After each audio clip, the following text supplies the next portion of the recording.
I think that a lot of guys have dads who had some sort of awful surgery, and so they want to put their head in the sand and say, I saw my dad go through this, and I never want to go through that again. And, when that was, there may not have been these good options. I think that all these new therapies that are out that have less risks than the old big open surgeries that used to be considered as treatments opens the avenues for communication.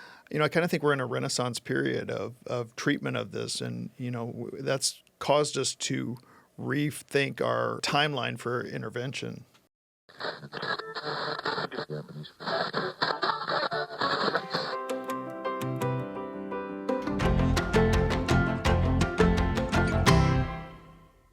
Hello, I'm your host, Andy Banker. Today we're talking about men's health, in particular, the prostate. And joining me are Doctors Dave Bryan, Dr. James Rybak, and Dr. William Critchlow. Hi.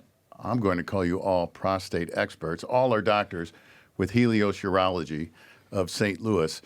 And I'm just going to start with the fact that people who are not in your profession, men, we all know we have one. I think the older you get, you start sharing discussions about your prostate and maybe issues you may be having with it. But until you have an issue, it seems to me most men don't know what it is, don't know what it does. What is the prostate, Dr. Bryan, and why is it important to men's health? Good question, Andy. So we get that question a lot, and the prostate is actually a reproductive organ. So most guys don't realize it, but when you have an orgasm, what comes out comes from the prostate. So it provides nutrients for sperm, and as you get older and you're done having a family, it just gets in the way. While you're young or even while you're older, is there anything you can do to keep it healthy? Well, there's not a whole lot in particular you can do. The prostate is just going to grow based off your age and genetics. It grows based off the cumulative exposure to the male hormone testosterone, particularly dihydrotestosterone, that causes benign prostate growth. So for guys who are interested in trying to prevent something, I try and counsel them on just maintaining a good, healthy weight, kind of a Mediterranean-type diet, rich in fruits, nuts, vegetables, that can be beneficial. But there's nothing in particular that's going to overcome genetics. So all that's been studied, right, in the PCPT. I mean, they looked at selenium and vitamin E and all sorts of stuff, and it really didn't matter. Eating right, getting some exercise, which is good for everything, right, also seems to be good for the prostate. But you guys probably get the same thing. If you go to GNC, there's 100 different super, max, ultra prostate things, and it's all been looked at. It doesn't really do a whole lot. Yeah. When you're waking up to go to the bathroom in the middle of the night, you'll see the infomercials if the TV happens to be on. You start to get targeted But all ads. these things, they're going to help you not have to wake up to go to the bathroom. I tell guys that most of those things just make expensive urine. Yeah. Why is it? What about, so the prostate's just going to grow the older you get? Correct. What is it? Why does that make you have to go to the bathroom more? Is it just a lack of room? It starts pushing on the bladder, or? So it's not a great design, but men urinate through the middle of their prostate, right? So the prostate sits below the bladder, and you urinate through the middle of your prostate, and that's how it provides reproductive abilities. But as it grows over time, it just obstructs the bladder outlet. I always tell guys it's like they're trying to water their lawn, and every year past 35, basically, you're standing on the hose a little bit more and a little bit more, and that's why the stream slows down. And that's why it takes longer to get going and all that sort of stuff. But that's the best analogy I've come up with that makes sense to me. I use the analogy that the prostate is like a donut, and the donut keeps getting bigger, but the donut hole keeps getting smaller. Yeah. And so the flow gets squeezed the older you get, and the medicines we use either try to shrink the donut or relax the donut to have a bigger channel, or if we proceed on to minimally invasive therapies, we're trying to open up that donut hole for folks to have a larger funnel to urinate through. Are there any men who go their whole lives without having any symptoms of enlarged prostate? Rare, but yeah, I mean, it's a progressive problem. So guys in their 50s, 40% notice some trouble. Guys live to 80s, it's 90%. Yeah. but some guys get by without it. A lot of, you said it earlier, but it's hereditary. I find guys all the time whose dad had a big prostate, their brother has a prostate problem, and so, prostates are like shoe sizes, and everybody's prostate's a little bit different, but it is definitely hereditary. There's a term for enlarged prostate, right? BPH. I have that right. Benign prostatic hyperplasia. How do you know when BPH is a factor for you? We would generally evaluate folks by using a standardized questionnaire called the International Prostate Symptom Score. And basically, it's looking at how often a man needs to go, what their urge is to go, whether the stream is stopping and starting, are they getting up throughout the night, do they feel like they're emptying their bladder, are they straining or pushing. And if they start feeling, moderate or severe symptoms, then, that's something we generally are going to work up and look into and recommend further testing or treatments. And the prostate-specific symptoms are all about obstruction. Essentially something's in the way of me peeing like I was when I was a kid. That can really cause some bladder trouble, which is one of the tests that we're probably going to talk about, looking at bladder health. And so a lot of guys, it'll start out with a little bit of obstruction, weak stream, takes a while to get started. But then as the bladder starts to get obstructed chronically, the symptoms can be more of the bladder irritative symptoms, frequency, peeing too often, urgency, that sensation. When you got to go, you got to go. And that can be a sign that really the prostate's causing more trouble than you may realize once the bladder starts to get hit. Yeah, I always tell guys, the bladder's a hollow muscle, and it's like going to the gym and lifting weights. If you go to the gym and do a bunch of curls, your biceps get bigger. The bladder gets thicker and more muscular, and that thick-walled muscular bladder doesn't want to stretch and expand and store urine. It wants to be empty, and that's where you get the urge and the frequency and the nighttime stuff. And Is there you mentioned after age 40, can it start earlier than that? I'd say 40s, 50s. I Is it see a more lot of and more guys. I mean, likely? I've done procedures on guys in their 40s. I don't think I've ever done procedures on guys in their 30s. Yeah, me too. Late 40s is probably the earliest, and then 60s, 70s is probably our typical patient. yeah.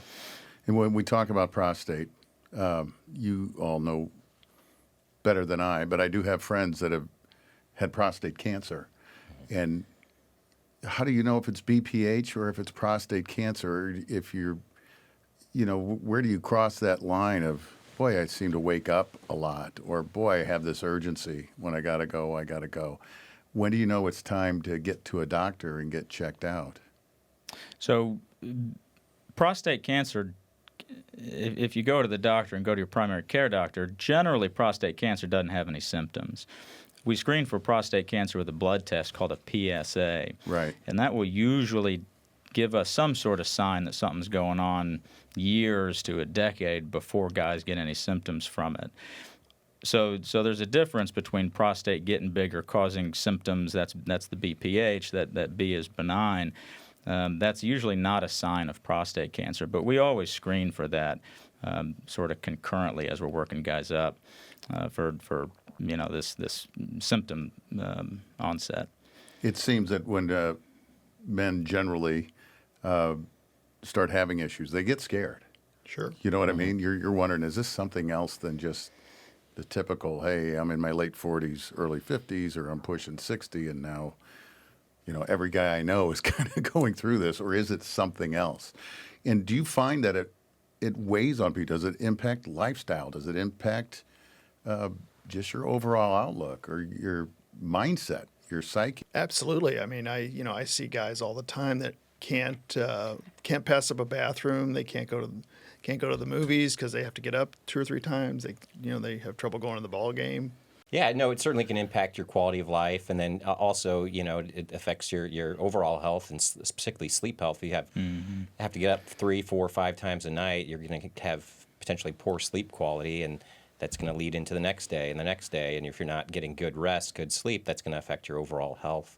And you're going to be tired throughout the day and not be able to get the tasks you want to accomplish during the day if you're frequently tired, and that can weigh on your personal relationships and other things. And we all see guys who don't address this problem early enough and end up with a catheter long term. No guy ever wants to end up in that situation, but sometimes it goes beyond I'm getting up a couple times at night to, now I can't pee and I got a bag. Yeah, I mean, we're starting to really kind of try to intervene earlier. Call it the window of curability, where before the bladder gets histological changes, you want to try to reduce that outflow obstruction. Is there any risk if you have BPH and you're not getting it treated, you're just living with it?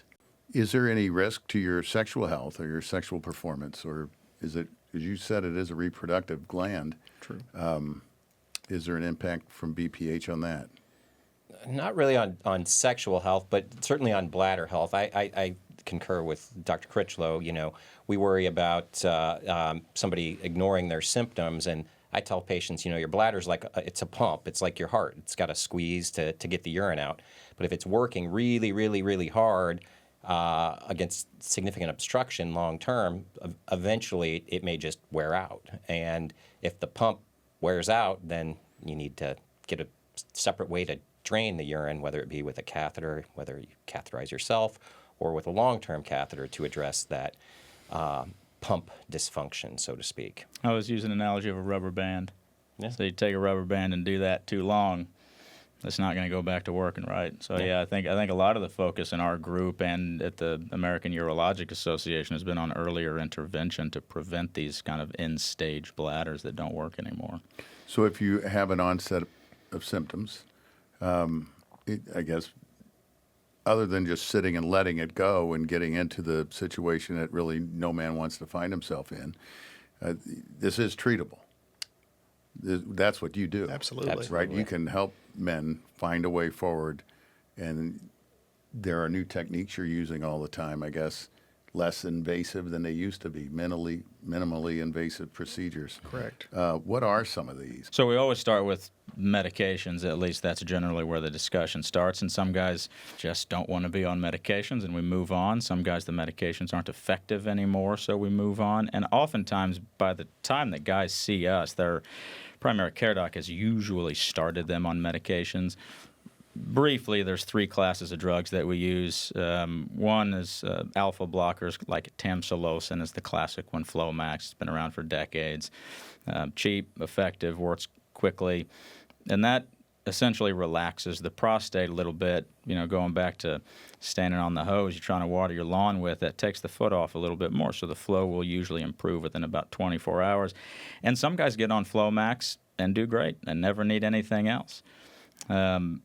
Another class of drugs, 5-alpha reductase inhibitors like finasteride. Same drugs in Propecia, the pill that a lot of guys take to prevent hair loss. That takes a little bit longer to work, potentially can have some mild sexual dysfunction. Most guys don't have any side effects from it. That actually works by shrinking the prostate. Again, takes 6 to 12 months to work, but it's a good long-term pill, I've found. And then the third class of drugs, which a lot of guys, especially guys in their 40s and 50s, really like being on, is daily tadalafil. That's Cialis. That's an erection pill. What they found was that also improves urine flow, and there's more and more data coming out that taking daily tadalafil, and it's generic. We sell it for super cheap if insurance doesn't cover it. We sell it from our front desk. We do the mail order stuff like Hims and all that. As well, but associated with lower risk of heart attacks, lower risk of dementia, because it improves blood flow. So I don't know about you guys. I'm finding myself prescribing tamsulosin less and tadalafil more. Yeah. Really?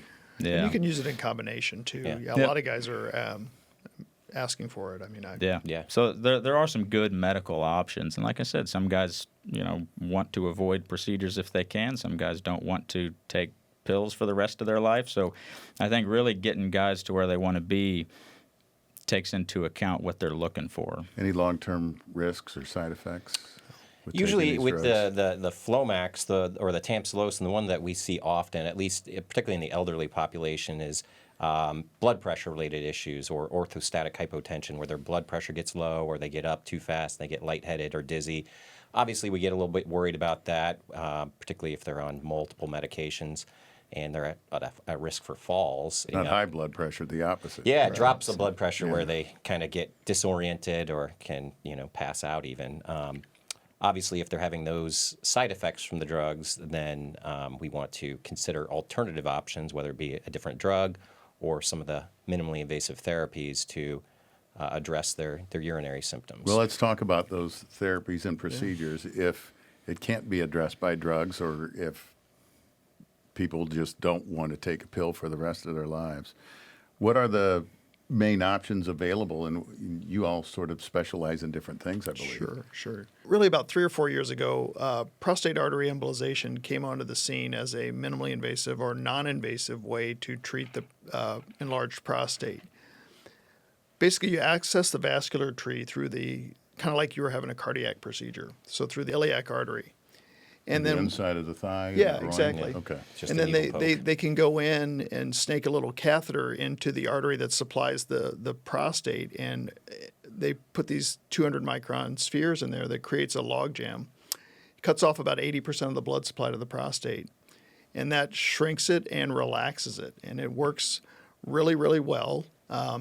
In our practice, we've done almost 2,000 of those since August of 24. Wow. We do 3 or 4 a day, and it is been amazing. And the benefit of it is that there's nothing that goes in the penis. So there's no scopes, there's no bleeding, there's no scar tissue, there's no pain, there's no sexual dysfunction, incontinence, anything like that.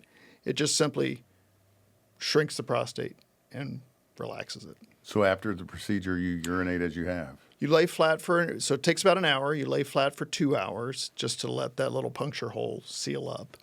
Go home, there's very few restrictions, and after a couple weeks, guys really report a pretty significant improvement.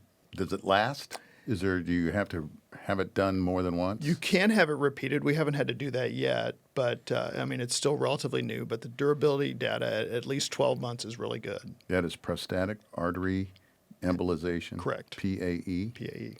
All right. Let's talk about, there's aquablation. Yeah, aquablation. And that's your specialty. Yes, correct.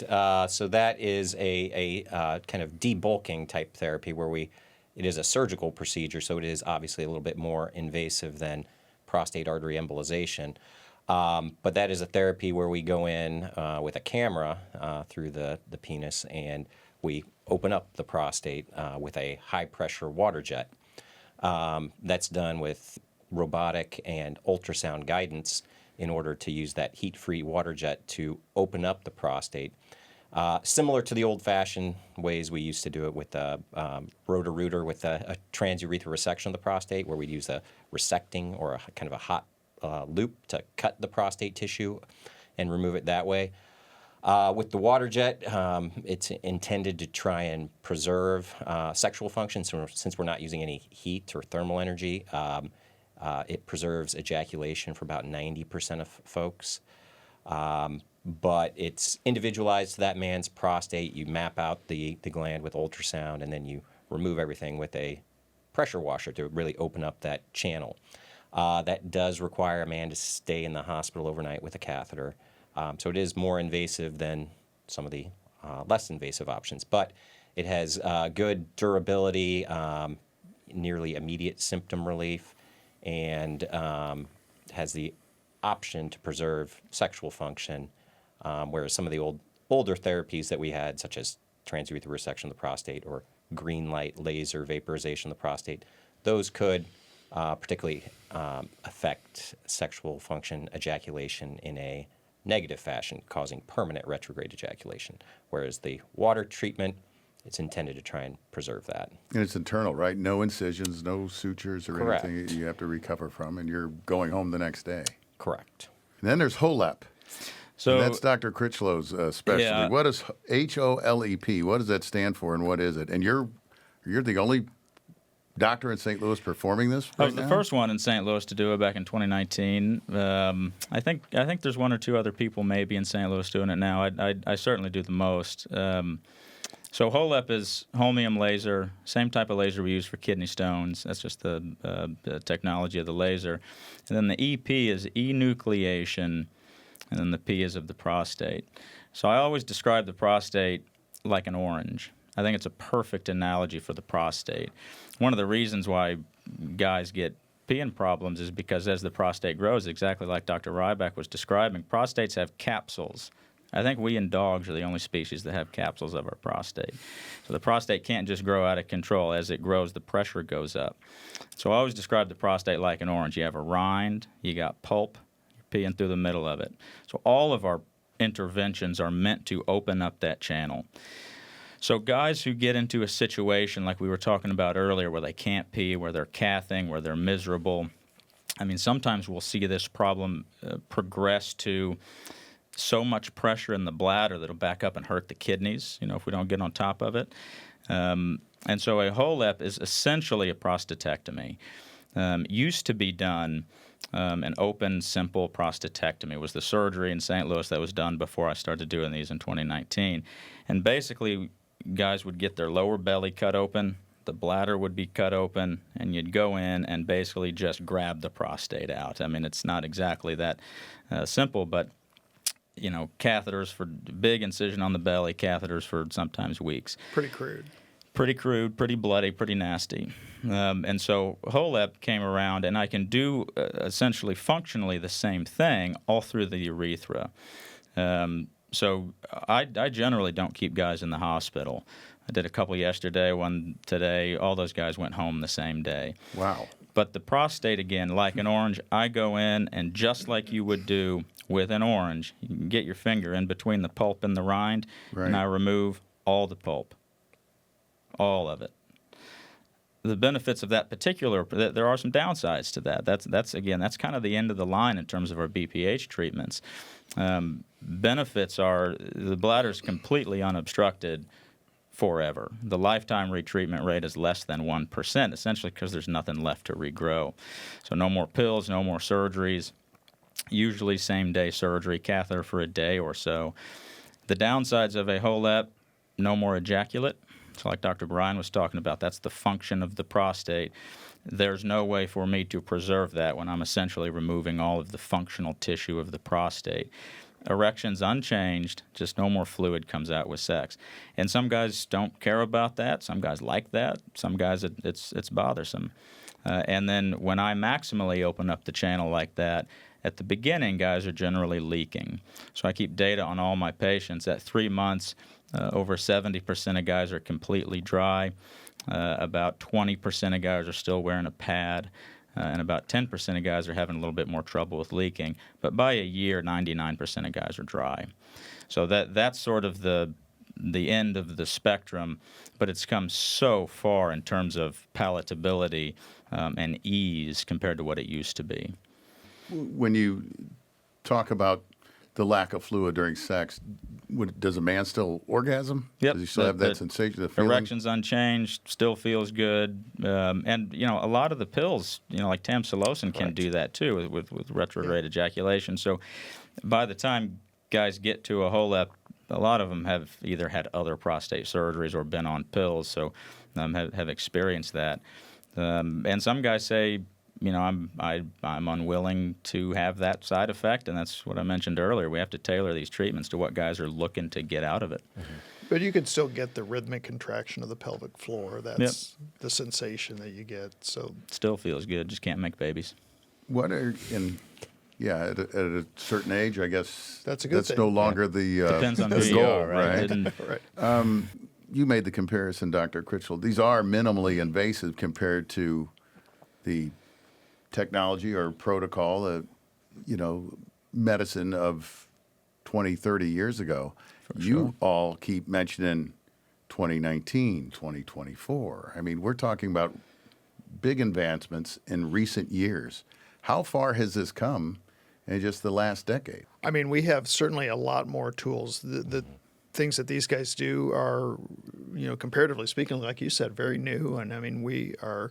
I kind of think we're in a renaissance period of treatment of this, and that's caused us to rethink our timeline for intervention. I think that all these new therapies that are out that have less risks than the old big open surgeries that used to be considered as treatments opens the avenues for communication. And if guys know that there are options that are available that they might not have to have a big surgery, they can just go have a same-day procedure and go home the same day without having to have a catheter, without having to worry about general anesthesia. They're willing to engage in that conversation without having to worry about, some of the risks that they don't want to give up if that's important to them. The internet's powerful. Dr. Google is out there, and we, I think, have a more educated patient population nowadays. I mean, we see this problem is so common. I mean, we see 3,000 patients a month with the diagnosis of BPH in our practice. I mean, we see about 150,000 patients a year, and 20% of them have BPH as a primary diagnosis. So there's a lot of it out there. I think that a lot of guys have dads who had some sort of awful surgery, and so they want to put their head in the sand and say, I saw my dad go through this, and I never want to go through that again. And, when that was, there may not have been these good options. And so I think guys really need to be educated on the fact that there are great, easy things to do before it gets to that point. And the experience generally is pretty good now for most guys, again, fitting the right procedure to the right prostate. But when it was a TURP for everybody with sort of antiquated equipment, maybe their dad did have a terrible experience, but that's not what's going on now. You're right. Maybe when a man who was 30 at the time and his 55-year-old uncle had an issue and he saw some things, some side effects or some long-term impacts that were not ideal, it might keep you from investigating the possibilities now that you're 55 to 60. So a lot of doors are opening in terms of getting your BPH checked out and your prostate treated. If that's the path you need to go down, why should a man choose Helios Urology of St. Louis? I think we have the most competent, compassionate urologists in the Midwest. We all have our own niche. I've never done an aquablation. He's never done a HoLEP. And so I have people who may not need a HoLEP. I send them to my partners. I see patients who may not need a TURP or an aquablation. They send them to me. So we're very good, I think, at getting the right patient to the right provider because we all trust each other. Because I know if Dr. Rybak says, hey, he sends me a text message and says, hey, I got a hot guy that needs a HoLEP, I know that's what he needs. And he's not keeping that patient. He's getting him to the person who has what he needs and vice versa. Yeah, I wholeheartedly agree with Dr. Critchlow. We have a very compassionate group of doctors that are very engaged in this topic, and we offer a whole array of services like Dr. Critchlow does HoLEP. I was never trained in how to do that treatment, and some guys come to me and they are interested in having a certain procedure, but based off their anatomy and their prostate size, I counsel them that, hey, maybe if you're just wanting to have one thing done, the best option for you is to see Dr. Critchlow and have a HoLEP. Or, well, if you want to preserve this other issue, maybe having a prostate embolization is your best choice for first-line treatment. And we have very competent, experienced doctors in all of those facets that will, be able to take care of the patient throughout their course with their BPH journey. Dr. Bryan? Well, in addition to what those guys said, I would add that we have 19 offices around about a 100-mile radius around Metro St. Louis, so we can get you in very quickly and get you treated effectively. I would just say don't be a hero and get screened. We have lots of non-invasive tests to sort of put some objective data on your symptoms and determine what intervention or medication is right. And this is what you do. It's what we do every day. That's the job. Your Helios Urology of St. Louis. You couldn't find a better place more specialized into dealing with BPH and the Absolutely. men who now know what their prostates do and know enough to know when maybe they need to be looked at. Maybe they'll find their way to you. Thank you, Dr. Dave Bryan, Dr. James Rybak, and Dr. William Critchlow. I'm Andy Banker. Thanks for joining us. Thanks, Andy. Thank you.